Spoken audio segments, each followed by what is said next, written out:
You are listening to the Critical Mass Radio Show, Orange County's business talk show, focused on exploring topics of interest to CEOs who are leading middle market companies.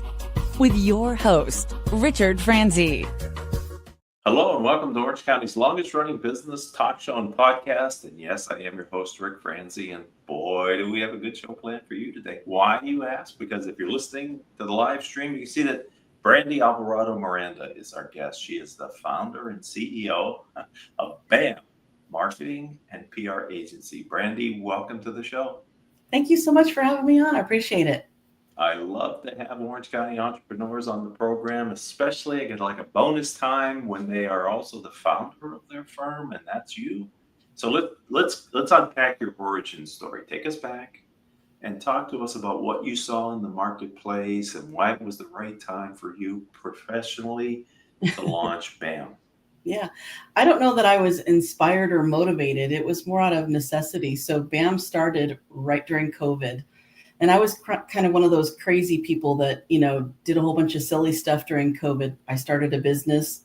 I moved. I got a puppy. I did all the things you probably shouldn't have done during COVID, all these big monumental life, changing situations during COVID. But among those was starting BAM. And I, like a lot of people, lost my job during COVID. I got laid off almost immediately. I had been working for an audiovisual integrator at the time, and their work was primarily in theme parks and in museums, all of which dried up almost immediately during COVID. So one of the first things I did when I lost my job was I put my open to work, up on LinkedIn. And luckily for me, I had a really large network of connections. I'd been in the industry for quite a while and had built up quite a network of people.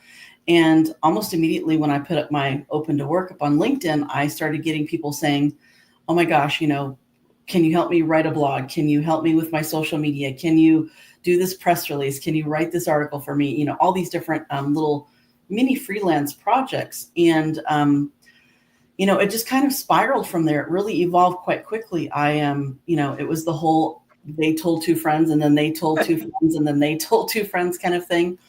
And I attribute me starting BAM to my mentor, Hal Truax. I'm going to give him a shout out. But, he sort of like gently pushed me off the cliff and made me sort of dive into the deep end. We were talking one day because he was one of my first clients, having him, helping him with different marketing elements.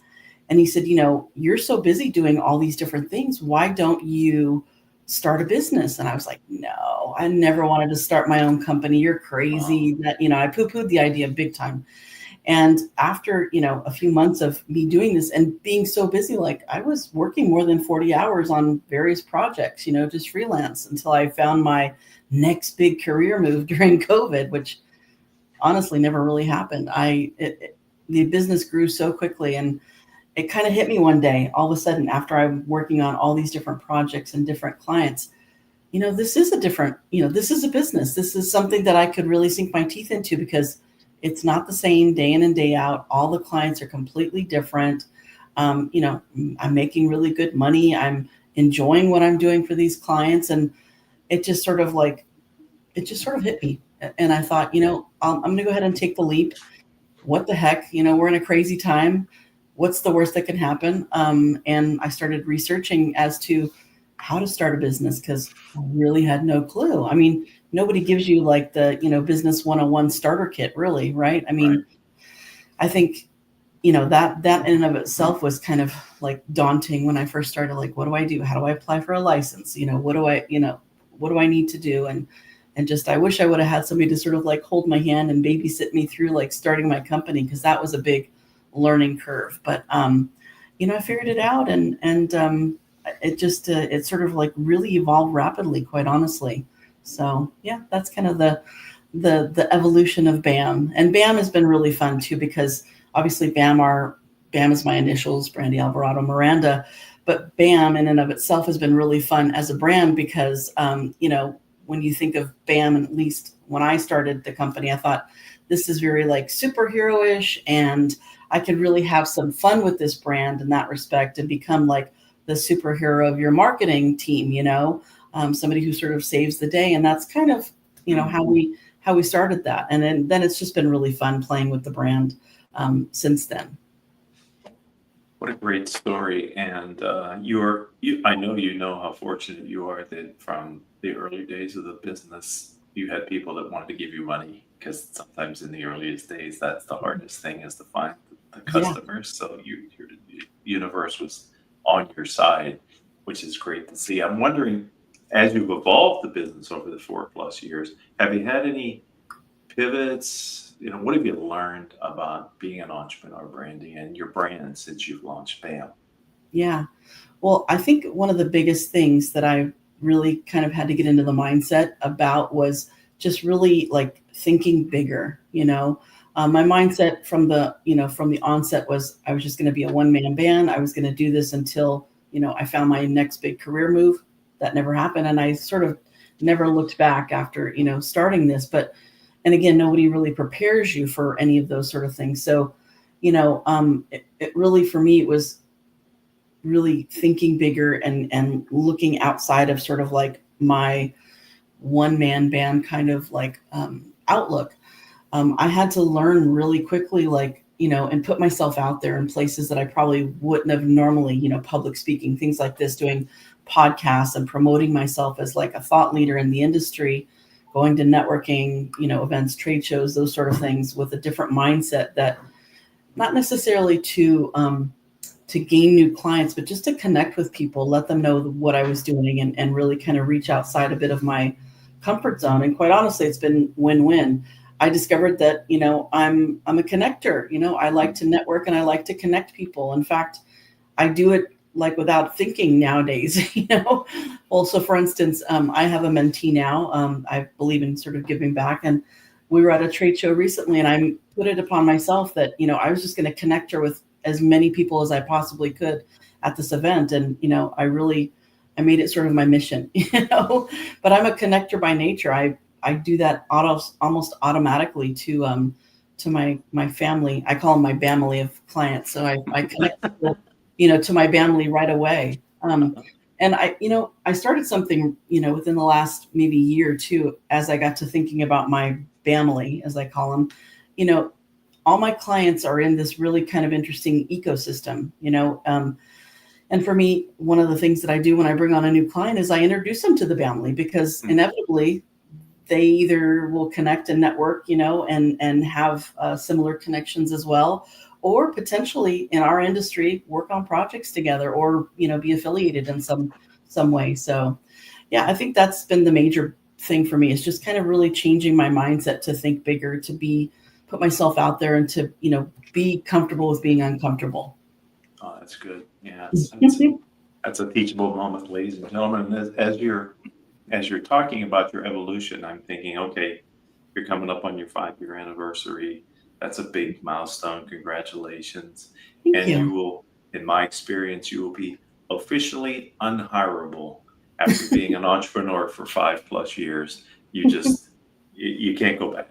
It's the rare person that can go back to being an employee after they've built a successful company. Mm-hmm. So let's talk about this successful company, and maybe you can go a little deeper on BAM.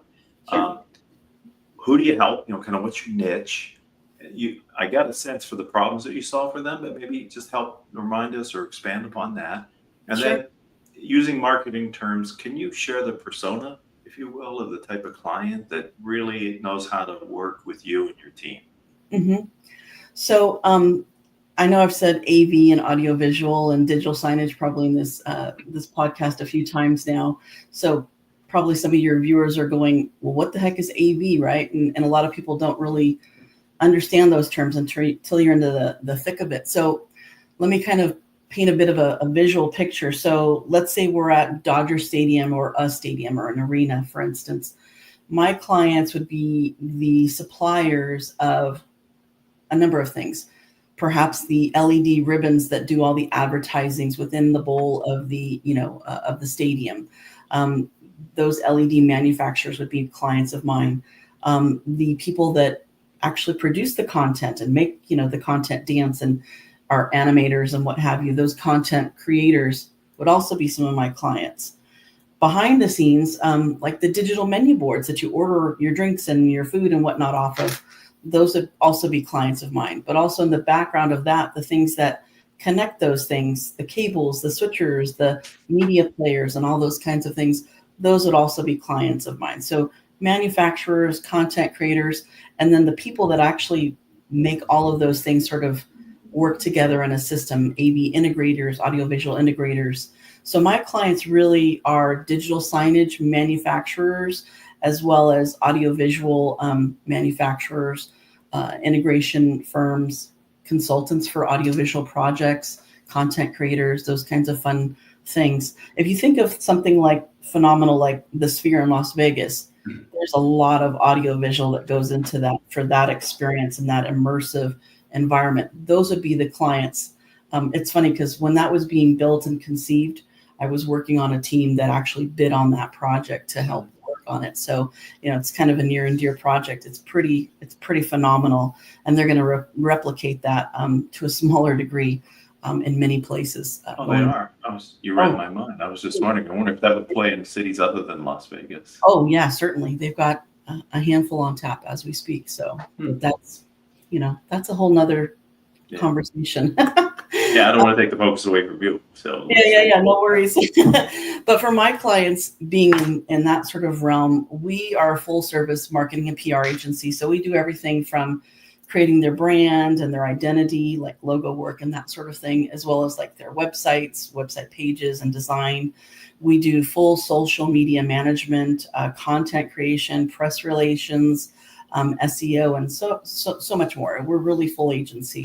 We're a small but mighty team, but of 5, and really our whole goal is to gain brand awareness and exposure for our clients through a lot of different sort of methodologies. And I guess really my ideal persona in terms of a client, we prefer clients obviously in the commercial AV or digital signage space, but we're really able to work with just about any organization with their marketing. We've done things like, churches and insurance agencies and surgical centers as well. Our main clients, though, are within the AV and digital signage industry. And I guess if I had to like sort of nail down like my my ideal client, it'd be somebody that, I guess the better way to maybe proffer this is that, with some of our clients, we are their marketing department. We run every aspect of their marketing efforts. In other areas, we work in tandem with a marketing person or two within a company and help them facilitate and execute parts of their marketing program. And then we also consult. Sometimes, we can sort of pull the strings, if you will, a little bit and consult from that aspect, and others execute the actual marketing work with our consultation. So it really depends on what the clients need. So for us, we do a full SWOT and sort of go to market analysis before we start with a client, and really sort of dig into what their needs are and how we can mesh and make that work, whether they have a marketing team or need ours essentially. You're in such a fast-moving industry as well. The technology and innovation is continuing to kind of revolutionize the way companies can reach their clients, whether they're B2B or B2C. And you're expected, I'm sure, to be on top of all those latest trends so that you can help your clients to maximize their ROI type of a thing. This is exciting, but I applaud you for having a core niche. Thank you. Because you know better than I, being the expert here in marketing, how much more momentum I think you can build when you have a common niche and clients. And that's fantastic. That's the best. Another teachable moment here on Critical Mass, Orange County's longest running business talk show. So let's talk about a piece of advice that maybe you've been given over your career. Is there something you can share? Oh gosh, yeah. I think, one of the biggest things for me is about failing forward. You may have heard, that terminology, but for me, I've always had a mentor in my career. I'm really, really lucky in that respect. And I'm a big proponent of having a mentor or multiple mentors in your life. I just think it's invaluable. And another mentor of mine, Corey Schaefer, I had been struggling with a project that I had taken on, a massive rebranding project. We need to reboot our brand. We need to redo our website. It was just this really kind of like monolithic kind of thing out there that really had me anxious. I had a lot of pent-up anxiety and sort of like mental roadblocks going into it. And I was, I guess I was probably like doing the word vomit thing on her one day, just, like letting it all out and telling her how like anxious I was about this project. And she said, "Bran, have you ever fallen off a bike?" And I said, "Well, yeah." She's like, "Well, what did you do? Did you get back on? Or did you, say, I'm never riding a bike again?" And I said, "Well, I got back on." She goes, "That's right. You probably like, brushed the dirt off yourself and got back on and kept riding." She's like, "You may have swerved a little, after that, may have gotten a little teetery, but you got back on the bike and you kept on going, right?" And I said, "Yeah." And she goes, "So how is this project any different than that?" And I thought about it and I said, "You know what? You're darn right." She's like, "You've planned major projects before. You've mapped out your strategy. You've done all these things, and the principals have signed off on this monumental project that you're taking on. They have confidence that you're going to be able to execute this, even if you fall off the bike. You're going to pick it up. You're going to have hiccups. You're going to have little gotcha points, but that's how you learn. That's, part of the, the experience, the process. But you're going to dust yourself off and, and get back up on the bike." She goes, that was the key conversation for me, is just like fail forward, fail with, with intention. And if you fall, just get back on, It's great to have people like that in our lives, aren't key, especially as entrepreneurs, because sometimes it can be a lonely journey, being the leader of the company. And so to have people with perspective that can get you through maybe the times when you doubt yourself, really helps to build the credibility that you need to in the marketplace. Mm-hmm. Earlier, we were talking about how fast moving your space is with technology and innovation. Probably, I'm assuming, one of those technological innovations is artificial intelligence. Okay. So I'm wondering if you could maybe set the context. What's your general view of AI? How do you see it impacting the space that you're in? And what specifically is BAM doing to leverage the technology in your business?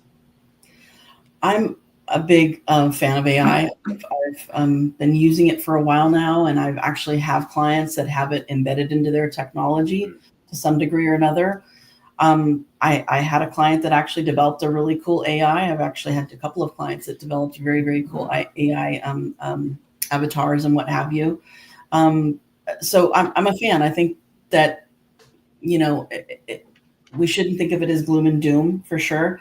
I think that we should think of it as something that assists us in our daily life and can be useful. And for us in marketing, gosh, almost every platform that we use, whether it be our email platform will make suggestions via AI for like subject lines that perform better, for instance.